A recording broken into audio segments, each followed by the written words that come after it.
ميرسي مسيو لو بريزيدون. سيد الرئيس أشكركم كذلك على هذه المحاضرة القيمة. Permettez-moi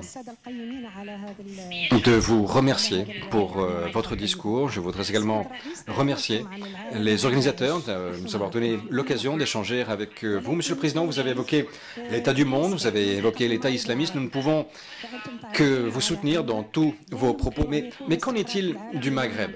Qu'en est-il de l'Afrique du Nord? Il va de soi que nous ne verrons pas une stabilité de long terme sans la contribution de cette région.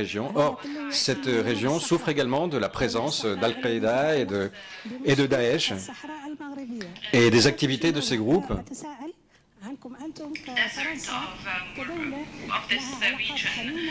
basées essentiellement dans les régions désertiques du Maghreb. Vous jouissez de relations tout à fait amicales avec le Maroc, avec d'autres pays de la région. Ne pensez-vous pas qu'il soit possible de mettre un terme à l'ensemble de ces problèmes dans la région? Pouvez-vous partager avec nous votre opinion sur cette question en tant qu'ancien président de la République, et je ne peux qu'espérer en tant que futur président de la République également. Que pouvez-vous nous dire quant à la solution possible à ces problèmes dans la région du Maghreb? Merci. J'ai cru comprendre que c'est la dernière question, mais c'est une fameuse question. D'abord parce que faire la différence entre le Maghreb et le Machreb n'a pas beaucoup de sens. Je voudrais vous dire ma conviction que la priorité de la politique de la France doit être tournée vers la Méditerranée, et je regrette que mon projet d'Union pour la Méditerranée ait été abandonné.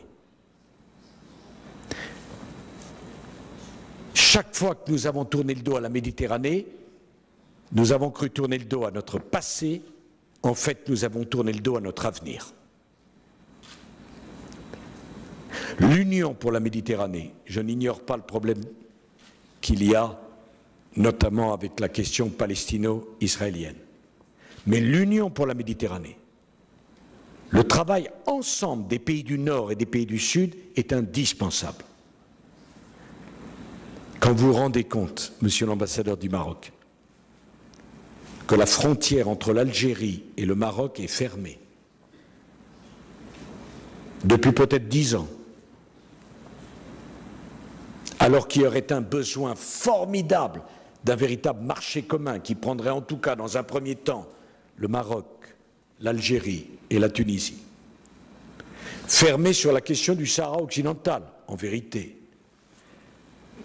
Vous savez que la position de la France a toujours été de soutenir la marocanité du Sahara occidental. J'ai toujours pensé ça. J'ai été moi-même à La Yaoune pour la première fois en 1991. C'est pas d'hier. On aura du mal à me convaincre de la nécessité d'une république sahraoui dans une région du monde minée par le terrorisme. Je pense au Niger, je pense au Sahel, je pense à ce malheureux, je pense au Mali que j'aime tant. Deuxièmement, tout le monde n'a pas la chance d'avoir un souverain comme le roi du Maroc, qui a modifié la Constitution au moment des printemps arabes, en prenant des risques politiques considérables, qui ont, de mon point de vue, garanti la paix au Maroc.